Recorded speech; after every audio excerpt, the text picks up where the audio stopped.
Dear students, अस्सलाम वालेकुम।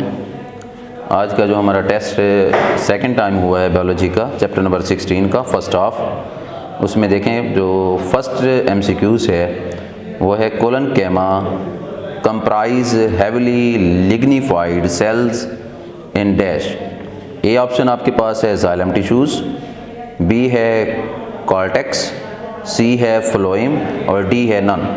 तो इसमें जो करेक्ट ऑप्शन होगा आपके पास वो बी होगा। कॉर्टेक्स क्या होता है? कॉर्टेक्स हम कहते हैं आउटर पार्ट को, जो एपिडर्मिस और हेपोडर्मिस के दरमियान में पाया जाता है, उसे हम क्या कहते हैं? कॉर्टेक्स कहते होते हैं। तो करेक्ट ऑप्शन बी होगा। नेक्स्ट आपके पास है स्केलेंटोमा सेल्स सपोर्ट डैश प्लांट्स। कि स्केलेंटोमा सेल्स किस पौधे को सपोर्ट करते हैं? ए में है एडल्ट, बी में है बेबी, सी में है बोथ ए एंड बी और डी में है नन।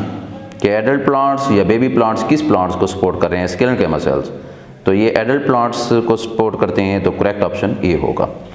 नेक्स्ट आपके पास है सेक्लॉइड्स प्रेजेंट इन डैश। कि सेक्लॉइड्स किस में पाए जाते हैं? अब सेक्लॉइड्स कहते हैं किसे हम? जो आउटर पार्ट बनाए किसी भी चीज़ का। जैसे आपके पास सीड है, तो सीड का जो आउटर पार्ट होता है वो सेक्लॉइड्स का बना हुआ होता है, तो हम उसे सीड कोट कहते होते हैं। इसमें देखें क्या है, ए में है फ्रूट्स, बी में है फ्लावर्स, सी में है सीड कोट और डी में है स्टेम। तो इसका करेक्ट जो आंसर होगा आपके पास वो सी होगा, seed coat. Rapid movements occur in dash. Rapid movements जो है वो किसकी वजह से होती है?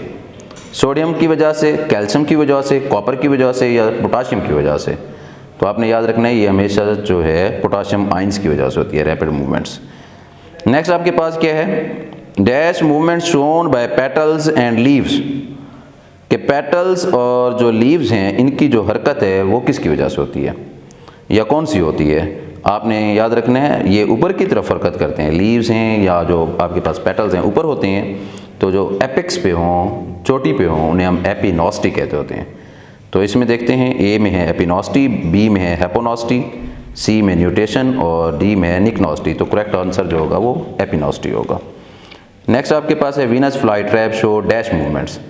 आपने याद रखना है वीनस फ्लाई ट्रैप जो हैं ये हमेशा हेप्टोनॉस्टिक मूवमेंट को शो करते हैं। हेप्टोनॉस्टिक का मतलब ये होता है कंटैक्ट, यानी कि ये कंटैक्ट मूवमेंट है, ठीक है, छूने की वजह से हो रही है। तो इसमें ए में देखें क्या है, टेम्परेचर, बी में है लाइट, सी में केमिकल और डी में कंटैक्ट है।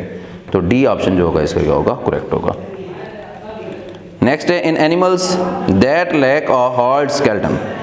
उन एनिमल्स का आपने नाम बताना है जिसमें हार्ड स्केलेटन नहीं होता। फिर क्या होता है? सिलोम प्रेजेंट, उनमें सिलोम होता है, कॉल्ड डैश। उन्हें क्या कहते हैं? Hydroskeleton, exoskeleton, endoskeleton, none.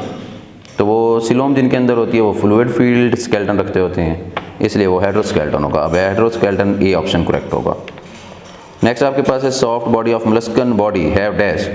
अब सॉफ्ट बॉडी की बात की जाए, सॉफ्ट बॉडी जहाँ भी होगी वो हाइड्रोस्केलेटन रखते हैं, ठीक है। तो इनमें देखें ए ऑप्शन जो होगा वो करेक्ट होगा, यानी कि हाइड्रोस्केलेटन, क्योंकि बी में एक्सो, सी में एंडो और डी में नन लिखा हुआ है। नेक्स्ट आपके पास है एपिनॉस्टी इज ड्यू टू डैश। एपिनॉस्टी किसकी वजह से होती है? ए ऑप्शन में है जिब्रेलिन्स, ये हार्मोन्स का नाम है, बी ऑक्सिन, ये भी हार्मोन्स का नाम है, साइटोकाइनेसिस, ये भी हार्मोन्स का नाम है, एब्सिसिक एसिड भी हार्मोन्स का नाम है। ये प्लांट्स की जो तमाम एक्टिविटी होती है हार्मोन्स की वजह से होती है। एपिनॉस्टी का मतलब होता है कि अपवर्ड मूवमेंट्स कहते हैं इसे, जो ऊपर की तरफ हरकत करते हैं, ठीक है। तो इसमें बी इसका करेक्ट आंसर होगा, auxin. Ribs, nose, larynx and trachea have dash cartilage. इनके अंदर कौन सी कार्टिलेज पाई जाती है? कार्टिलेज याद रखनी है, पहले इलास्टिक देखें, फिर आपके पास है बी में फाइब्रो कार्टिलेज, सी में हायालीन और डी में लिखा हुआ है elastic and हायालीन।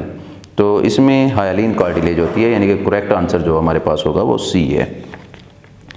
Dash are paired bones. Paired bones बतानी है कि यानी कि दो फॉर्म के अंदर, दो जोड़े के अंदर मौजूद हों आपके पास, उन्हें देख रहे हैं। ए में है पेरिएटल एंड टेम्पोरल, बी में है फ्रंटल, सी में है ऑक्सीपिटल और डी में है सेफिनॉइड एंड एथमॉइड। तो ये आपके पास जो होगा ये आंसर करेक्ट होगा, यानी कि पेरिएटल और टेम्पोरल। नेक्स्ट हमारे पास है कि dash bones in lumbar region. कितनी हड्डियां जो हैं पेट के हिस्से में पाई जाती हैं? ए में है 5, बी में 6, सी में 7 और डी में 8। तो इसका करेक्ट जो आंसर है वो ए है, 5। Coccyx is form by fusion of dash posterior vertebrae. अब कॉक्सिक्स जो है ये कितनी हड्डियों से बनती है? इससे में ए ऑप्शन है 4, बी में 5, सी में है 6 और डी में 7, तो ये 4 पोस्टीरियर बोन्स की वजह से बनती है। या vertebrae. Clavicle connects scapula with dash. Clavicle एक हड्डी है, स्कैपुला भी एक हड्डी है। अब ये किसकी मदद से जुड़ी हुई होती है, तो आपने याद रखना है स्टिर्नम की वजह से। देखें आपके पास ए में थोरेसिक है, बी में स्टिर्नम है, सी में सुप्रा स्कैपुला है और डी में फोर लिम्ब है। तो ये आपके पास होता है B correct answer sternum. Dash phalanges of toes are attach with metatarsal, के मेटाटार्सल के साथ कि जो जुड़े हुए होते हैं टूज, उनमें फ्लेंजेस की तादाद कितनी होती है? 5, 7 और आपके पास है 14, 21। तो इसका जो करेक्ट आंसर होगा वो सी यानी कि 14 होती हैं। डिस्क हैव डैश कार्टिलेज, ये आपके पास इंटरवर्टिब्रल डिस्क होती हैं, इनमें कौन सी कार्टिलेज पाई जाती है? तो ये फाइब्रस कार्टिलेज होती है। या इसमें देखें क्या लिखा हुआ है, ए में हायालीन, बी में फाइब्रो कार्टिलेज, सी में इलास्टिक और डी में इलास्टिक एंड हायालीन है। तो ये बी करेक्ट आंसर होगा fibrocartilage. Bone dissolving cells कौन से होते हैं? एक आपके पास देखें है ए ऑप्शन ऑस्टियोक्लास्ट, दूसरा है मैच्योर बोन, तीसरा है ऑस्टियोब्लास्ट और चौथा जो है वो आपके पास है ऑस्टियोसाइट्स। यानी कि ए में ऑस्टियोक्लास्ट है तो ये बोन डिजॉल्विंग सेल्स कहलाते हैं। बी में है बोन मैच्योर बोन, सी में ऑस्टियोब्लास्ट और डी में क्या है ऑस्टियोसाइट्स। इसका करेक्ट आंसर होगा ऑस्टियोक्लास्ट। नेक्स्ट देखें हमारे पास शॉर्ट क्वेश्चन है, what is function of skeleton. Skeleton के आपने अफ़आल लिखने हैं, डिफाइन कार्टिलेज, कार्टिलेज की तारीफ़ करनी है। अब अगर हम फंक्शन ऑफ स्केलेटन देखें तो इसमें आप मिनरल्स को ये स्टोर करते हैं, सपोर्ट करते हैं और जो एनिमल्स हैं इनकी मदद से मूव भी करते हैं। डिफाइन कार्टिलेज, कार्टिलेज क्या होते हैं? ये कनेक्टिव टिश्यूज़ हैं। Difference between phototropism and thigmotropism, light और टच की वजह से जो मूवमेंट होती है उसे फोटो या थिग्मोट्रॉपिज्म कहा जाता है। Difference between heartwood and sapwood, के हार्टवुड और सैपवुड में क्या फ़र्क है? इनएक्टिव और एक्टिव वुड को कहते होते हैं।